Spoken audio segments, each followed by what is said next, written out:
auto body shop We're in thought the it was jail, okay. right, Using their spare labor. Exactly. I'm okay. assuming, that might make an ass out of you. I mean, but I'm pretty sure the Bay Area stats. Well, would what track happens when the you same say way. I presume? Then you make a Presume instead of assume? Yeah. Welcome to the Best of Investing. I'm Edward Brown, your host. Here's our format. A bunch of guys sitting around a bar. There's no bar. Having drinks. There's no drinks either. But we're talking business, and you, the audience, are listening in. The Best of Investing is actually a radio show that has been around since August 2010, and it airs every Saturday on Fox News Radio, 9:10 a.m. at 1 p.m.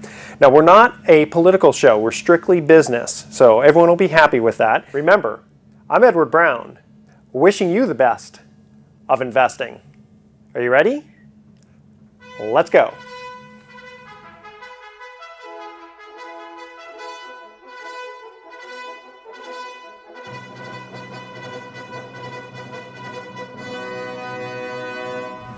Robert, right next to me, is just closed a $100 million mortgage deal. His commission is humongous. He's set to retire. He goes out and celebrates and gets arrested for a DUI.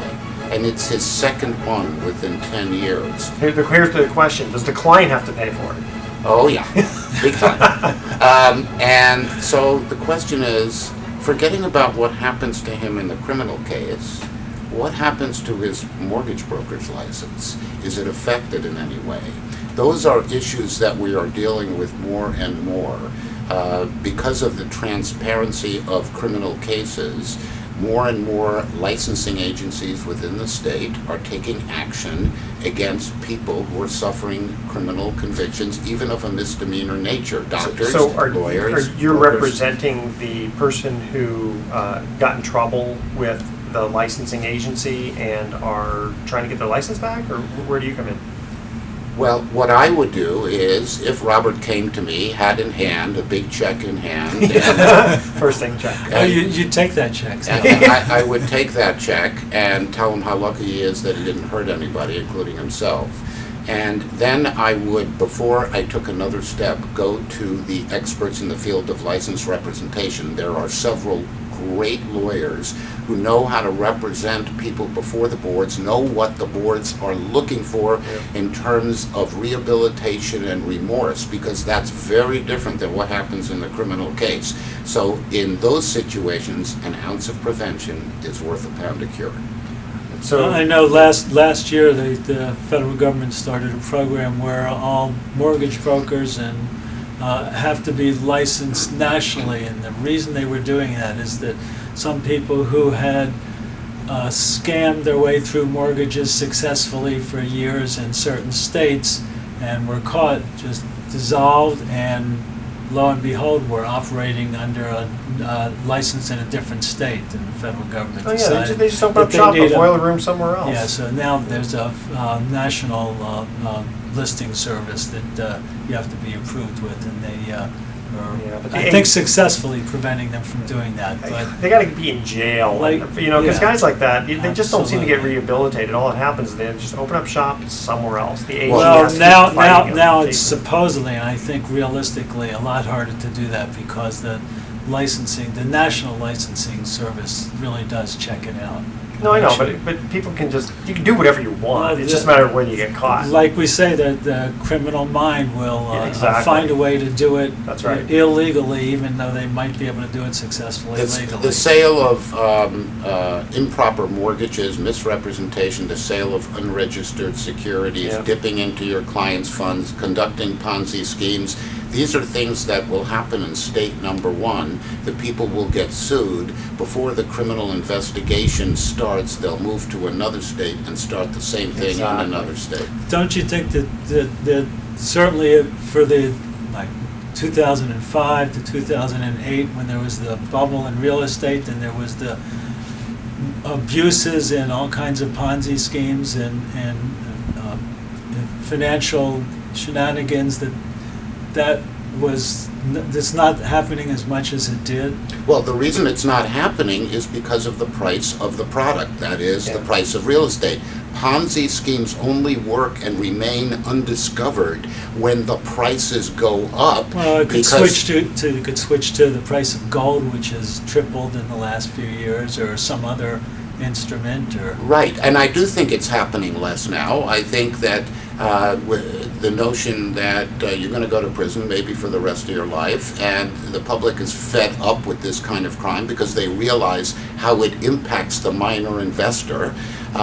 I do think there is an impact there, but to me the most compelling reason that it doesn't continue to occur is that it's hard to do a Ponzi scheme when you don't know what the price of real estate is, because it's based upon the most recent sale of a product that goes up in value so that you can reap your profits and pay off the first investors while you're taking money through the process. yes. Sounds like you've done this before, David. You're so well versed in it. I'm just kidding you. I'm always I teasing plead the David. fifth. Yeah, exactly. Okay. Before we get into our thoughts for the day, $2 billion, Mr. Chase. What's going on there? They Well, just made a that was little just error- that was clerical just, error. that was just the first quarter of the year. I'm sure they'll do much better. Or That's for not 6 as weeks. bad. Apparently it happened in 6 and, weeks. and they said it was just incorrect behavior and bad timing, and they're sure to correct their mistakes quickly.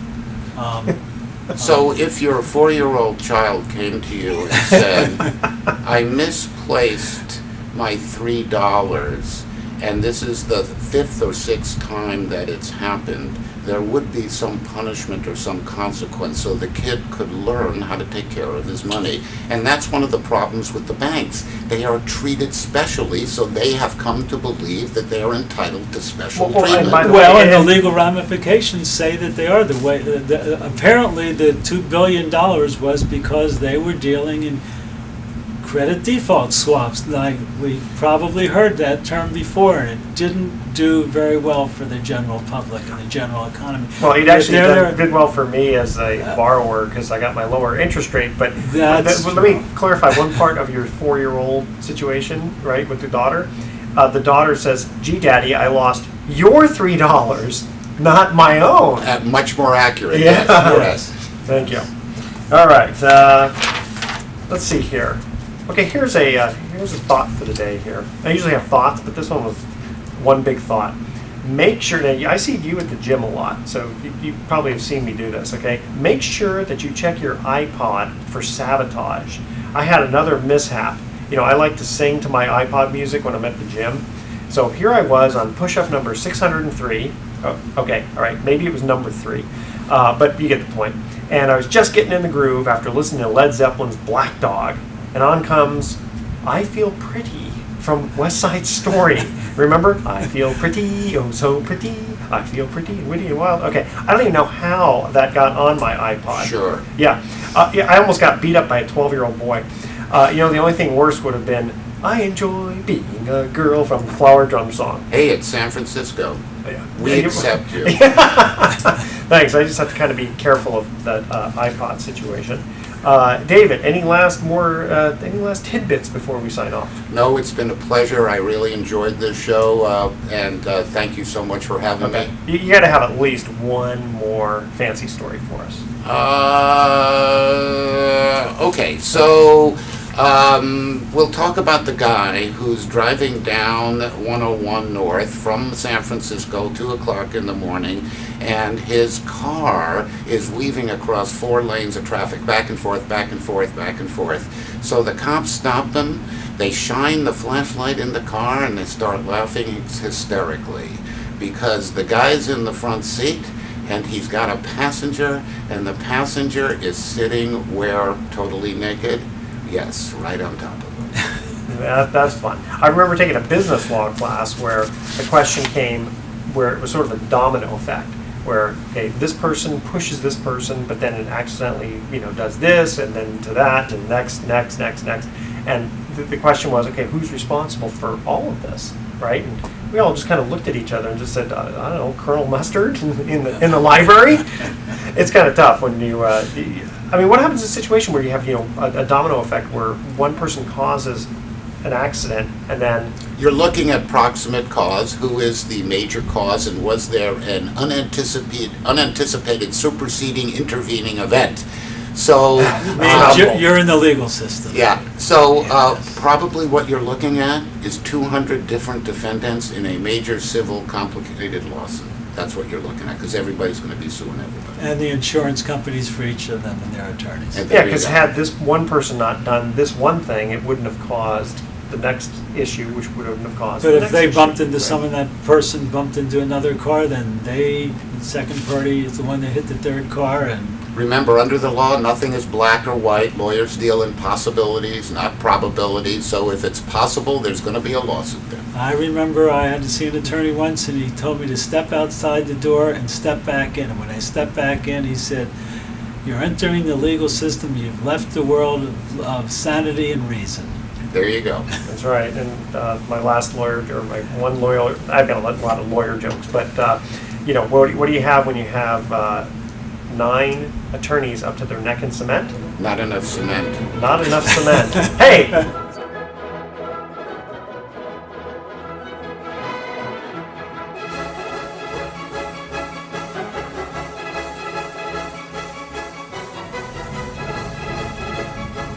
Welcome! You're listening to the Best of Investing on News Talk 910. This is the show where we present valuable information about real estate, the financial markets, and other economic business of the day. For those of you listening for the first time, here is our format. A few guys sitting around a bar having drinks without the drinks, talking business with you, the audience, listening in. And I'm your host, Edward Brown. I'm honored to have as my co-host Mark Hanf of Pacific Private Money, California's premier private lender, and Brian Burke of Praxis Capital. Our phone number is 888-912-1190. Now write that number down, 888-912-1190, because you're going to use that number to answer the trivia questions for 3 vacations given away during each commercial break. That's right, we're giving away 9 vacations during this show. The vacations are sponsored by Lighthouse Resort and Marina, located 1 hour northeast of San Francisco, and the vacations are free. Their only request, a $75 cleaning fee to cover housekeeping expenses. Their website is lighthouse4fun.com. You can reach them at 916-777-5511, and today's trivia theme is unusual sports stories. I knew you guys would like that. Yeah. Okay, our website is bestofinvesting.com. Check us out on Facebook and YouTube by typing Best of Investing Radio Show. And don't forget, World Wraps in Corte Madera and Santa Clara is still giving our listeners a free smoothie with purchase of a wrapper bowl. If you mention the Best of Investing, go there for lunch today. They actually have a brand new wrap called the Polynesian Pulled Pork. And don't forget to mention the Best of Investing for your free smoothie. All right, here we go. Ordinarily, we have an extra guest in the studio, but today I'm going to be the guest. And so I'll interview myself as well as you guys. And what we're going to be talking about is the ins and outs of life insurance, because I've been licensed since 1984, and I've been quite an expert on life insurance for many years. And I want to share with the audience certain secrets to make sure that our listeners are not overpaying for their life insurance. All right? And we're going to make this exciting. Then we're going to try to make it exciting. Okay. So go ahead, guys. Shoot me with the first question. Well, the obvious question, Edward, term versus whole life or universal life, what's the deal with those? Okay. Basically, term insurance is for the term of whatever you decide you want to buy your life insurance for. So it could be you want to just buy a 5-year policy, could be a 10-year policy, or it could be what they call annual renewable term, which is every single year you get a new bill and it keeps going up in price. All right? It's got no value at all. Versus if you get something like whole life or universal life, you give the insurance company extra money, but your premium basically would stay the same, and it could build up some value. And we'll get into that a little bit more when we get into other questions. So when you said with the term insurance, if you're older, would the term premium be higher than for younger people? Of course, because the odds of you dying are a little bit easier then, right? Except if you buy the policy when you're young enough, then you can get it fixed. So there are policies out there that you can buy a 20-year term policy, and if you're, let's say, 30, it's guaranteed not to go up. for the next 20 years. I'm on my 19th year of a 20-year You are. policy. Okay, so we're going to have to talk Getting about close. that. I shudder at what the premiums are going to be on It's renewal. gonna skyrocket. Oh. I'm just telling you now because now you're You're telling the audience how old I am. That's right. Sorry about that, but no, that is the truth. Skyrocket, thanks. And that's what happens a lot of times is that, and I'm not advocating one type of insurance versus another. I'm just trying to educate the public here. Generally speaking, if you have the money, you can do a better deal with the universal or whole life policies. But it's kind of tough because the premiums are very expensive. So what ends up happening is instead of paying, $200 a year, you might have to pay $2,000 or $3,000 a year. But it'll stay constant and it'll build up some cash value. Which has a lot of value for the policyholder if they're going to need that insurance throughout their whole life. But for someone who might just need to bridge a gap for, the next, if something were to happen to me in the next 5 years, we're really going to need this money. But after 5 years, I think we'll be okay. We won't need any insurance. That might be where the term would be a better deal. Generally, yes, but I'll tell you in reality what happens is, you have little kids, and so you say, okay, well, I only need this term policy for, let's say, 15 years. Kid's 5 years old, when the kid's 20 years old, we don't need insurance anymore. But things change, and you start looking at your estate, and you start looking at, gosh, you know what, my wife really kind of needs this extra income Right. to replace me if I'm not there. So definitely term insurance does have a place. And in fact, for me personally, I'll tell you what I did. I bought a universal policy and I stuck $10,000 a year into that policy in my 20s. And I only did it for about 6 or 7 years. And I built up a lot of cash value. And basically the plan was I never had to buy insurance for the rest of my life. Now, I know that was really popular in the 80s and 90s because I know that we had bought a form of a universal life when they first came out, and they were promising some pretty high returns. But Yeah. are those still worthwhile investments today? What kind of internal rates of return are you talking about? That's that an are available excellent question. in this era of super low interest rates? Okay, so let's go back in time for just a minute. In the old days, in the 1910s, 1920s and all that, pretty much all they sold was the whole life type of policies. Then the insurance industry went through a change and people realized, wait a minute, let's come up with a product where if it's just dirt cheap insurance and people could invest the difference, they'd be better off. And that worked for a number of years.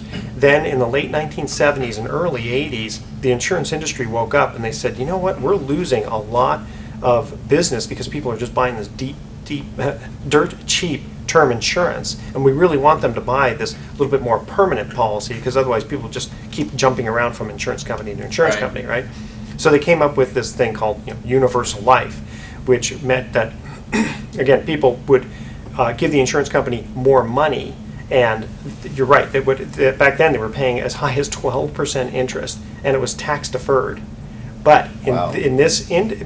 nowadays with interest rates low, the interest rates have dropped substantially. Now, policies I sold people back in the early 1980s had a guaranteed minimum of 5.5%. So they were earning 12 for a long time, and then it dropped to 11, 10, 9, 8, 7, 6. And now they're still earning 5.5%, 5.5%, right. which is That pretty sounds good great in today's this market. Yeah. It does. But again, I'm not trying to push people to buy one versus another because what ends up happening is that there's a lot of costs that come out of those policies. Up And front. That's right. And so you really do have to look at the difference between, gosh, should I just buy term insurance and invest the difference? And I'll make it really simple for everyone here. The IRS has something called, or it's Congress basically, but it's called a modified endowment contract. And what that means is the IRS basically says, you know what, you can throw all of this money into into insurance and build up as much cash value as you want, tax deferred. However, wait a minute, this is too good a deal, right? Because think about it. Let's say you had a $100,000 policy, and let's say you could invest $90,000 in it and earn 3 or 4 or 5% tax free, Right. right? That's a pretty good deal. Plus, you still have this insurance, right? Because you can buy the kind of insurance where they add the cash value to the 100,000. So you you get might get 190, 190, yeah. exactly. Or there's different ways to do it. You could do it where you just get 100. Well, the IRS said, wait a minute, that's too good a deal.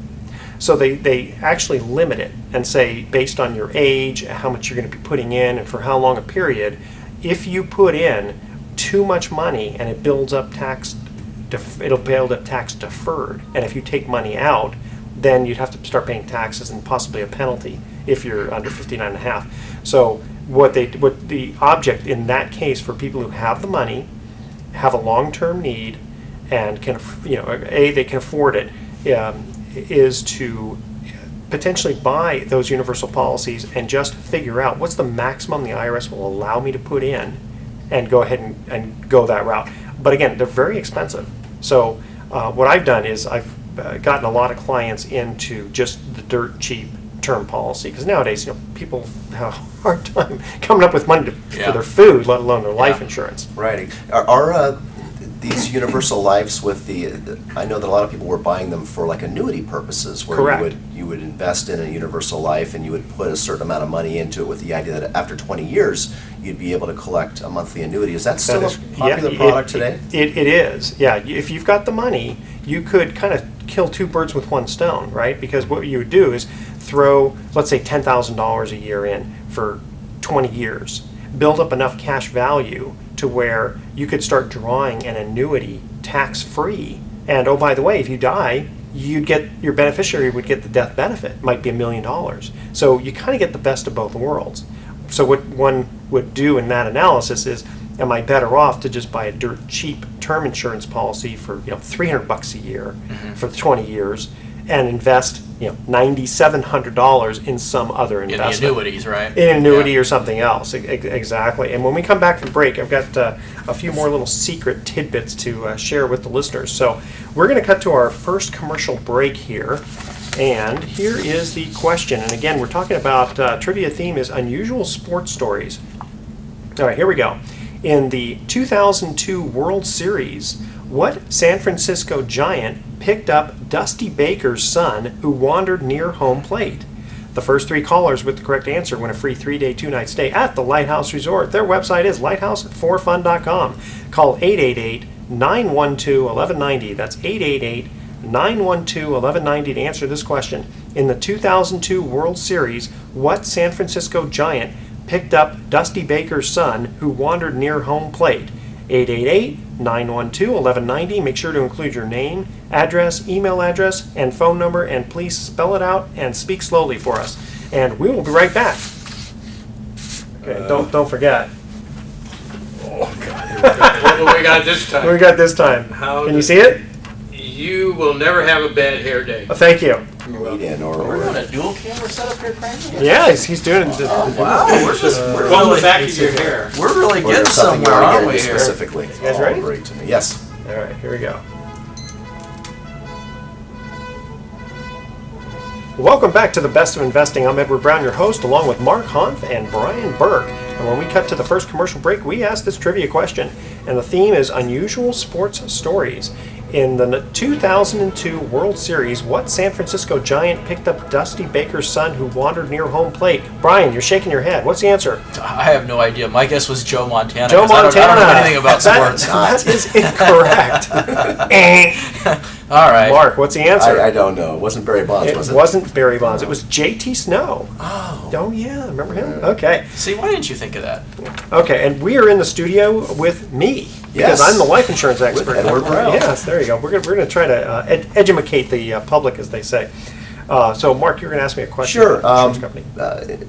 Bigger insurance companies versus smaller insurance companies, does it really matter which one I go with? Generally, it does, and I'll tell you, this is going to be kind of cool. All right, ready for this?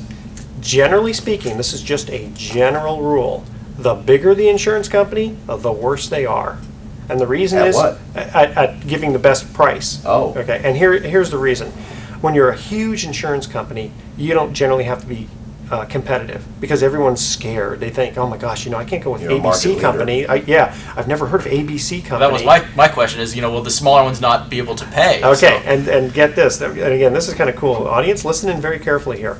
Except for the cases of like fraud, where you get some insurance company called Dewey, Cheatham and Howe or something like that, right? That's a law firm, I think. That's true. No, that's true. First of all, there's, I don't know, maybe 2,000 insurance companies out there.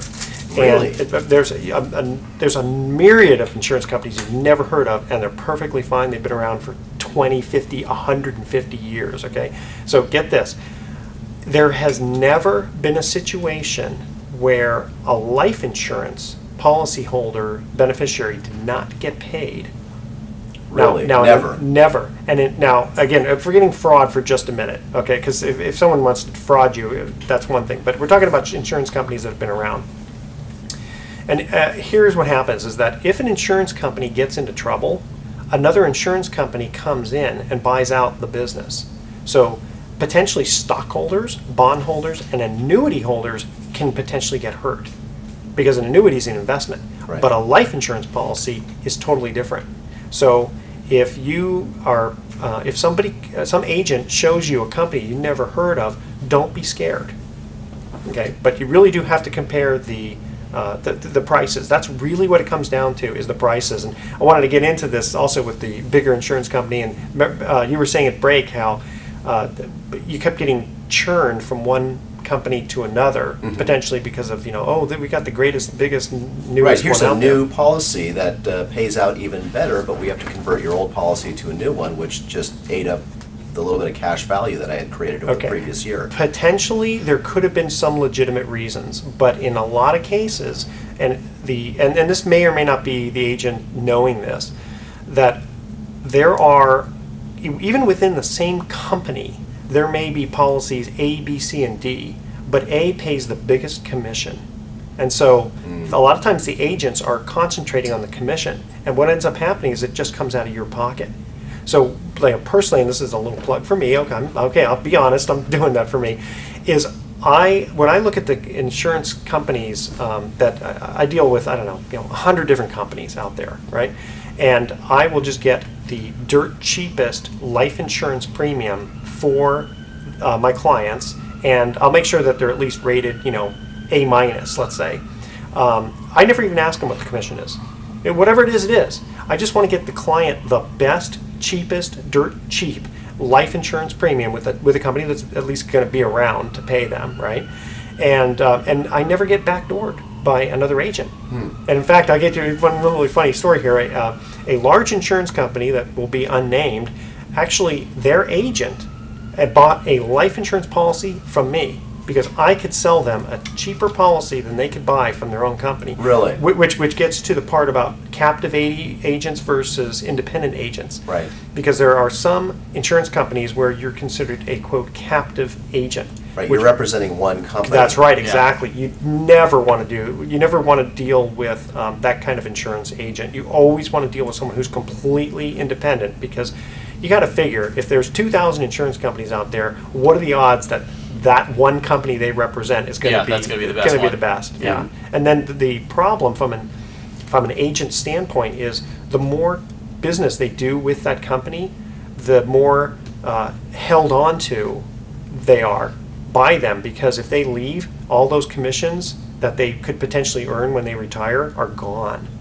So you definitely want to deal with someone who's completely independent. And in fact, that's one of the things that I was going to offer to people here, is that if they wanted to find out, with their own insurance policy, how they're doing, or if they want to just get a free quote from me, you can actually leave your name and number on our 888 number, which is 888-912-1190. And yes, it is the same one as the trivia contest, because I'm the one who gets the phone call. Maybe they can win the contest and get a better That's life right. insurance Oh, yeah. policy. That's all in the right. same fall. Sounds like you're Absolutely. offering a free insurance audit for our listeners.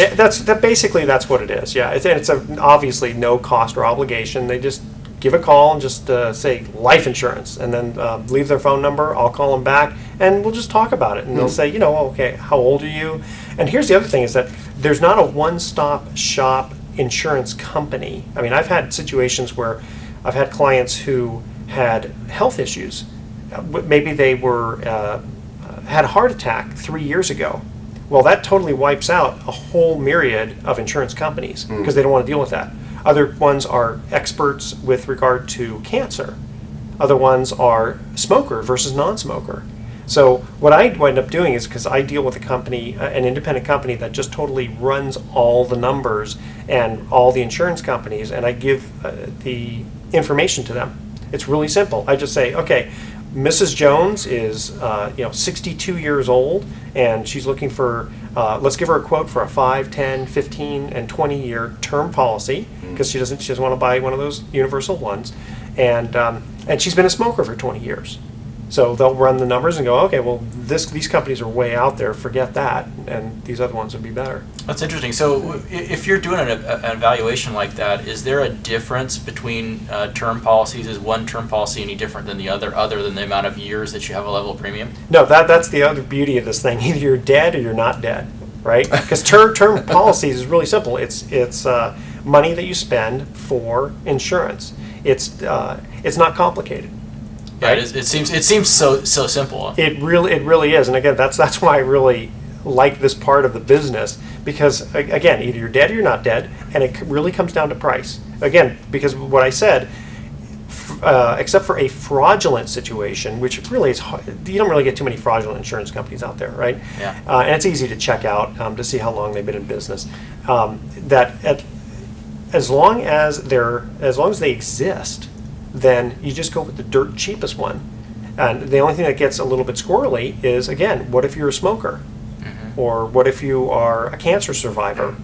Then, the one company that gave you the cheapest quote, if you're in perfect health, might not give you the best quote for if you have health issues. So that's why, again, if people were to just call our 888-912-1190 number, and you can do that when you answer the trivia question too, it's fine. We'll just run the numbers for them. So what kind of, do they still send a doctor to your house? What kind of qualifications do you have to exactly. do? Examination? Okay. I'm glad you brought that up. You almost never want to go with a company where they say, oh, no exam necessary. Yeah, I see that a lot. Yeah, and the reason that what happens is you get thrown into a big pool with people who are unhealthy. So the only people who should do that are people who are uninsurable effectively. They're going to die in 6 months, and it's like, no exam necessary? Okay, sign me up. So typically that's going to be a higher premium policy. Absolutely, yeah. Now, there are contestable periods, like within 2 years. So if you said, gee, I don't have cancer, and then you buy a policy and 6 months later you die of cancer, they're not going to pay. Well, I know that when I got my term policy a few years ago, they sent somebody out to the house, they drew my blood, they did blood pressure, they checked medical records and all that. Yep. And then after the exam was complete and they got the results back, that's when they gave me my premium quote. Correct. Because they rated me in a better category than they initially rated me just by filling out the questionnaire. Absolutely. In fact, the problem I had was my dad died at age 53 of a heart attack. Yeah, mine too. Right, and that's one of the reasons you got rated, is because the hereditary type thing. Now, in my case, my dad smoked, didn't get any exercise, and bad diet and all that stuff, but I unfortunately don't get the benefit of going, hey, look at me, I'm healthy, and I have better habits. So again, it goes back to, each company is going to value you differently, and you absolutely want to go with one who, yes, it's a hassle to have them draw your blood, but they don't take out pints of blood. I mean, they take out, it's so innocuous. It's just, and they do it at your house. It's not inconvenient. It's very convenient at, home or office, whatever you want, and you fill out the questionnaire honestly. You tell them, ever had any broken bones? Okay, yeah, I broke my thumb, when I was 17. They're not gonna rate you on that. Broken thumb. But if you lie on it, though, if you lie on an application, they can go after you. So it's really best to just put all your cards out on the table. Or not pay. If you die, could they go look back and say, hey, you didn't tell us that he had chest pains? And that's happened where someone had said he was a non-smoker, and it turned out that he was a smoker, and so the widow went to the insurance company. They said, well, we're not going to pay, and the widow said, well, why don't I just pay the difference between what the smoker rate and the non-smoker rate, because then that would be effectively telling the truth. And they said no. And they went to court, and she lost.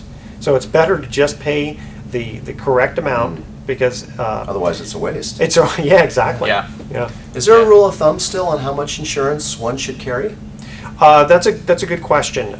The insurance company won't let you over-insure, and also you have to have an insurable interest. Well, yeah. I mean, think about it. You make $20,000 a year, and you want $20 million policy? No, you can't do that. While you're wearing a suicide bomber jacket. Right. No, there are limits to We're that. attending lots of Raider games. Yeah, generally speaking, as a general rule of thumb, 10 times the amount of your income is fairly safe. But a lot of it's going to be premium driven, Yeah. right? I mean, if you just can't afford the premium, then you don't do it. I mean, but it's amazing how cheap this stuff really is, though. I mean, it's dirt cheap term insurance, and you want to get one. I would say that you really should get one for a good 10 to 15 years, because if you get one for 5 years, even though it's cheaper, it's amazing how fast it comes up. And then when you're 5 years older, suddenly you're a lot more surprised at how much the insurance is. Especially the older you get, time goes by faster the older you get, I noticed. Yeah. All right, we are going to cut to our second commercial break. And again, anybody wanting a free evaluation of their life insurance, I'd be glad to give them a call after the show, 888-912-1190. And I'll give you the quotes for new policies if you want. No problem at all. All right. So here's our second trivia question, and again, what's the topic? Unusual sports stories. Unusual Okay. sports. You guys will like this one. Questions Brian won't know. No, you might know this one. Okay. Oh, okay. In 1994, Tonya Harding was accused of hiring a hitman to take out the knee of her rival skater. Who was this rival skater? It's almost like Daytona 500, right? Yeah, almost. Okay, it's almost like NASCAR. Yeah. The first 3 callers with the correct answer win a free 3-day, 2-night stay at the Lighthouse Resort. Their website is lighthouseforfun.com. Call 888-912-1190. That's 888-912-1190 to answer this question. In 1994, Tonya Harding was accused of hiring a hitman to take out the knee of her rival skater. Who was this rival skater? Call 888-912-1190. Make sure to include your name, address, email address, and phone number. And please speak slowly and spell it all out for us. And we will be right back. Oh, I heard a funny story. This guy told me about burning tires. This guy decided, I'm going to have this. He bought this piece of land, and it was lots and lots of acres in Modoc County. Modoc. Which Oh, is yeah. somewhere down south, right? So he was charging people like $1 or 50 cents a tire to dump your tires, and then it was like, okay, $1 and then $1.50, right? And he got 6 million tires. 6 million tires on the thing, right? Oh. And the problem is, if you think about it, you take the rim out, right? And you got this hollow thing, right? Yeah. Well, it rains and it stops raining, and what happens? Stagnant water, Yeah, then all you these feel mosquitoes mosquito and all. farm. And Oh, apparently there was no. so much environmental damage because of this. It was going to cost him $6 million to clean it up. Oh. So what he did was he started lighting it on fire, and it burned for 3 years. Those tires Are you kidding me? tires keep burning. Yeah, it's hard Isn't to that put that wild? out. It's hard to put That that is out. wild. Yeah. And then he committed suicide. Going, Oh, "Here, right. sign up Right. for this, right? That wasn't long ago. They were Wasn't doing too that in long ago. LA a couple of years ago, and there was these years ago. older ladies. They were getting life insurance policies on these homeless people, and then running them over with cars. This was just a couple of years ago in LA County. Right. That's how you have to have like a business. Like if we're in business together, that's an insurable interest. Right. Okay, you guys ready? Yeah. Here we go. Welcome back to the Best of Investing. I'm Edward Brown, your host, along with my co-host Mark Hanf of Pacific Private Money and Brian Burke of Praxis Capital. When we cut to the second commercial break, we asked this trivia question, and again, the theme is unusual sports stories. In 1994, Tonya Harding was accused of hiring a hitman to take out the knee of her rival skater. Who was this rival skater? Now, this time it's not Joe Montana, but you do know the answer. Well, I think it's Nancy Kerrigan. It is Nancy Kerrigan. That And is I didn't even correct. copy off of Mark's paper this time. that's I usually my have to answer. look over there. Well, I and tell you, write it it's down. pretty close to NASCAR, right? Well, yeah, I don't Skating. know, is it? Oh, because they go in circles, right? They go in circles, that's right. Okay. Mark, you had gone to an interesting conference. Tell us what's going on in some real estate. Well, first let's talk about what's happening lately in real estate. Anecdotally, since I'm in the lending business and I'm lending to real estate investors who are buying, fixing, and flipping, going back to the fourth quarter, there were an awful lot of long faces in the industry because sales were really down. The fourth quarter of 2011, in my opinion, may end up being the absolute trough in the real estate industry. And what I'm seeing is an awful lot of optimism in the market. In fact, I've been talking to a lot of real estate agents who are telling me that they've got an awful lot of more properties in contract right now than they had a month ago or several months ago or last year at this time. But are they going to close now? Well, yeah, that's it. So the statistics for new contracts are up, and then this report just came out yesterday. In fact, it says Bay Area home sales rose last month being January, to the highest level for January in 5 years. Now, the downside of that, if you want to look at this as a downside, we could talk a little bit more about that, is it goes on to say that the median price paid for a home fell year over year for the 16th consecutive month as distressed sales rose to the highest level. So distressed sales are basically REO and short sales, and they've been making up about 50% of market sales. So And usually that's those pretty- are the lower price tier. too. right. So That's so the- amazing, though. 50%? But 50%, yes. So, but that whole concept of median price, I think, is one of the least understood concepts in real estate, because it doesn't necessarily mean that the value of your home or any investment property that you own went down. It just means that the mid-level, that there were just as many homes sold above that so-called median price as below that. What was the mean and what was the mode? I'm bringing up my Mean, statistics. median, mode, right, and average and all of So those. this means that half the houses sold for below that price and half sold for above. So if people are buying in that lower price Right, tier, concentrated then in the it's lower falling. price range. Yeah, Yeah, so it is misleading. right, it is. So, but that's the good news, and so we've got an increase in the level of activity. We've got increases in contracts. Now, of course, I know that last year at this time there was a pretty fair amount of bullishness, but the difference between this year and last year is last year most of the articles were predicting price declines Right. anywhere from 5 to 10%, depending on what market you were in. This year, I'm not seeing that. So I think that there's a lot of, and again, this is anecdotal support. This is just my observations based on the level of lending activity and the conversations I'm having in the industry. But there seems to be support for possibly having hit bottom. And does that mean appreciation is around the corner? No, not necessarily. But I think if the public doesn't believe that prices are going to go down further, they're going to start buying again. They're going to. I wonder how, last month the stock market had been doing a lot of rallying. Do you think a lot of that has to do with confidence? I don't think too much. It seems Yeah. to me like we're in the market every day as both buyer and seller, as we're buying, fixing, and flipping houses in this area. And what I've noticed is that as Mark indicated last year at this time, the newspaper articles were all predicting these price declines, and what we were seeing is in actuality those price declines had already begun, and we're about 3/4 of the way through when they first started talking about it, and it actually happened. Typical. So we actually got that 15 to 20% price reduction in the markets that we were in between the time of the tax credits expired in the middle of 2010 and the middle of 2011. Well, wait, what about all the shadow inventory, the banks holding on to a lot of foreclosed properties they own now, the REOs? Are they going to just start now, if prices start going up, start feeding them into the market? What would you say? They are, and they're gonna. And there's another reason that they're gonna do that, and we'll talk about that in a minute. As a result of a recent settlement between the state attorney general and the mortgage servicers.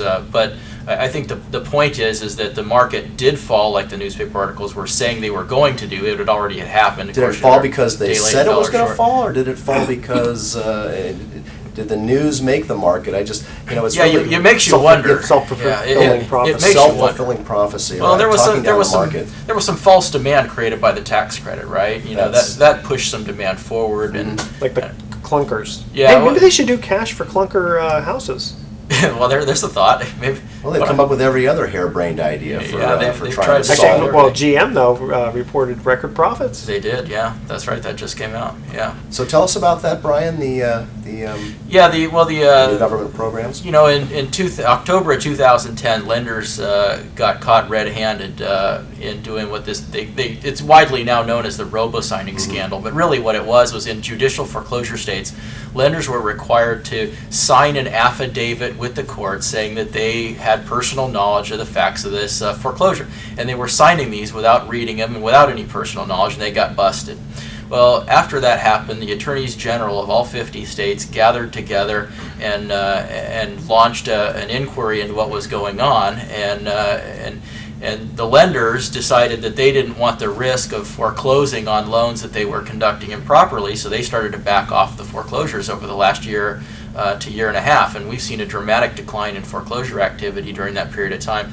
Well, just recently, the attorneys general negotiated with these lenders a $35 billion settlement, and they're going to be utilizing most of that money for what they're saying is principal reductions, but what I believe that's going to actually translate to is more approval of short sales and calling the difference between what they approved as a short sale price and what they were owed, and calling that a principal reduction and applying that towards that balance. So It's like a bank bailout then? well, it's intended to be a homeowner bailout, really, but I don't think it's going to bail anybody out. I think it's just another government program that sounds really good and doesn't translate to a lot of real-world results. But now that this investigation isn't hanging over the heads of these lenders, they're going to feel more confident that they've spent the last year perfecting their practices and getting their paperwork in order, and they can now start getting back to the business of foreclosing. And that's going to bring the foreclosure level up. It's not so much the pricing, it's the fact that lenders are kind of in the clear now.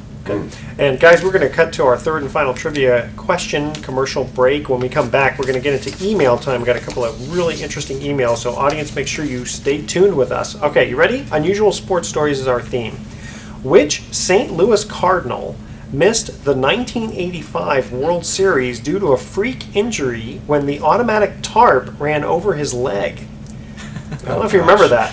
The first three callers with the correct answer win a free 3-day, 2-night stay at the Lighthouse Resort. Their website again is lighthouse4fun.com. Check out them today because the weather's getting excellent. You're going to want to check them out. Yeah, absolutely. Call 888-912-1190. That's 888-912-1190 to answer this question.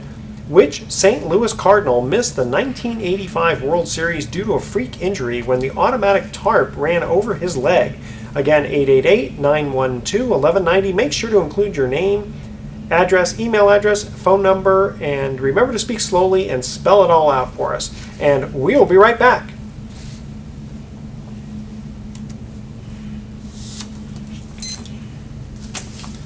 All right.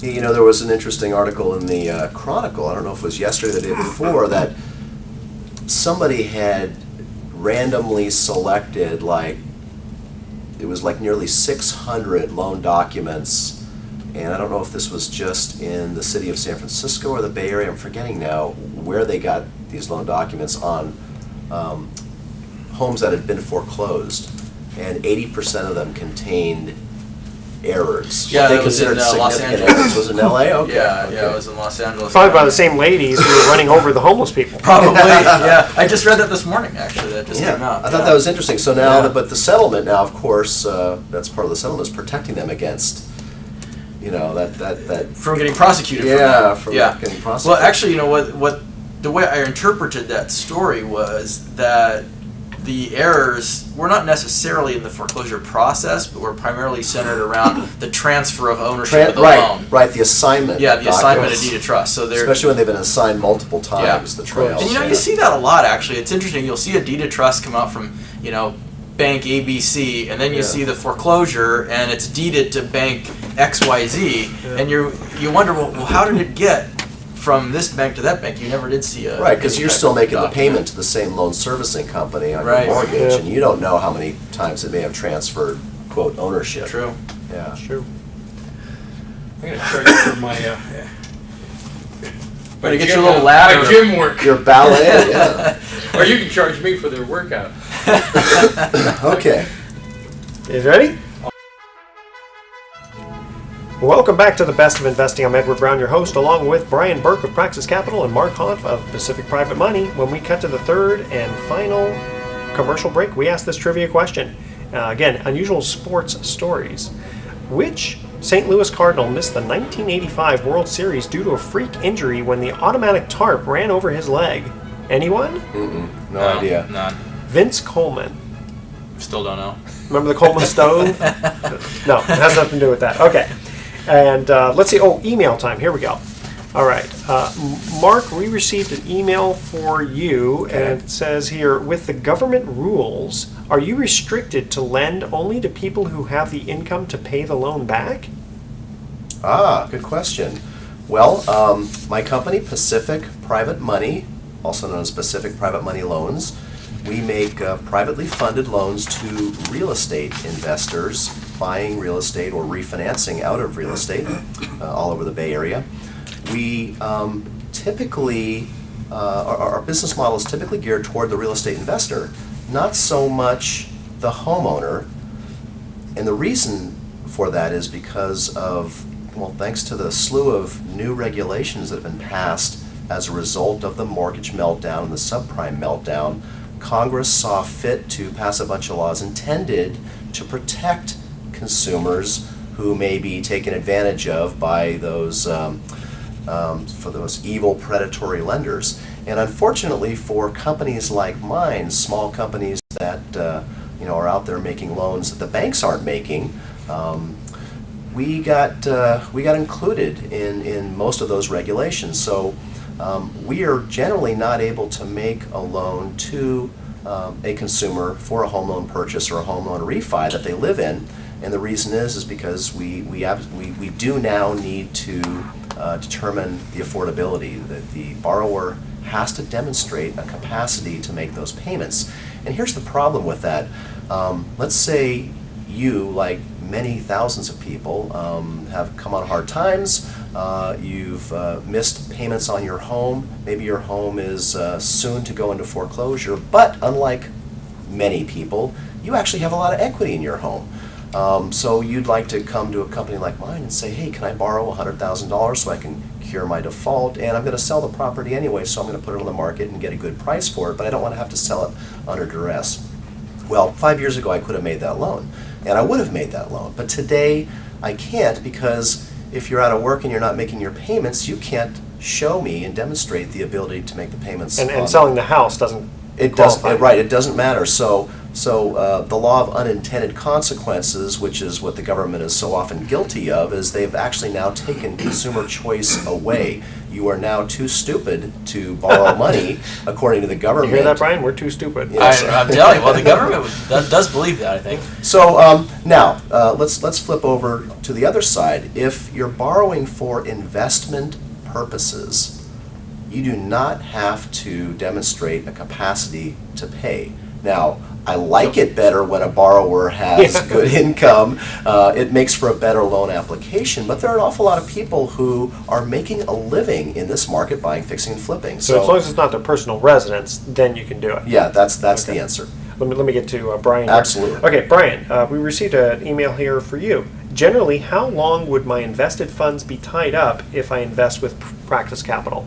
Now, what does that mean? I mean, you have to explain what investing with Praxis Capital means. Yeah, I suppose so. My company is Praxis Capital, and we're a real estate private equity firm. Our investment focus is in the distressed real estate sector, and we purchase foreclosed property, and it's on behalf of the investors that invest in our real estate funds. How's business been lately? Yeah, a little bit busy. Yeah, it's about 100 times busier than it was 5 years ago. So certainly we have a lot to do.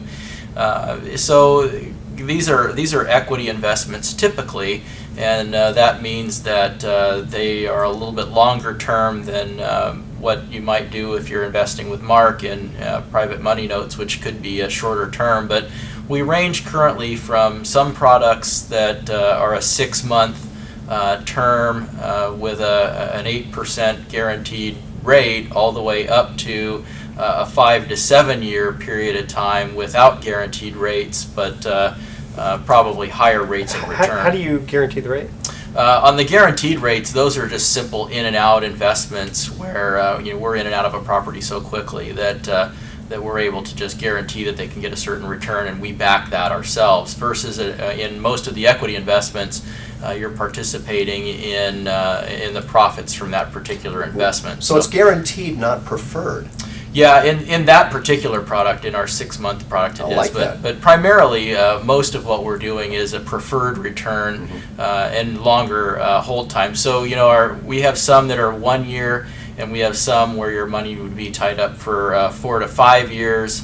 And we just had one, and that doesn't really mean anything because we just did one deal. It was a foreclosed 54-unit apartment building, and we purchased it. It was a 5-year hold, so that meant that our investors' funds would be tied up for 5 years. But what ended up happening was we fast forward about 13 months, and after fixing up the property and taking it from 58% occupancy to 98% occupancy and raising the rents about 20%, the property's worth so much more than it was 13 months ago when we bought it that we've calculated out that we can get our investors about a 75% return if we sell now versus getting a 25% return annually if we wait 5 years. So even though they signed up for a 5-year investment, They're probably they're not going to complain that we got out early. Wow. That's amazing. All right, guys. Here's some thoughts for the day. Thanks again, guys. Sure. Okay. 5 Jell-O flavors that flopped: celery, coffee, cola, apple, and chocolate. Now, how can anything chocolate not be a hit? I don't understand that Chocolate one. Jello, though, I don't know. But celery, I'm not sure. I understand that. Yeah. Celery jelly. Yeah, so you can't even say it. Let I alone can't eat even it. say it there. And then, and I went when I went to church. Instead of putting money in the basket, I threw it up in the air. I figured God would keep what He wanted, and whatever came down was mine. Oh, You like did that? everybody else do the same thing? No, of That's course too not. bad. It's my idea only. And again, I just want to remind listeners, go ahead and if you want a free life insurance quote, I'll give you a call back after the show. Call 888-912-1190. We'll just give you an independent evaluation of your life insurance policy and see if you're paying the cheapest that you should be. Mark and I are going to be calling you too. Very, very good. Absolutely. Then we'll tell everyone how well we did. All right, tune in next week to the Best of Investing. We're going to be giving away 9 more free vacations for answering trivia questions. Thanks for listening. On behalf of our team, I'm Edward Brown, wishing you the best of investing. So long.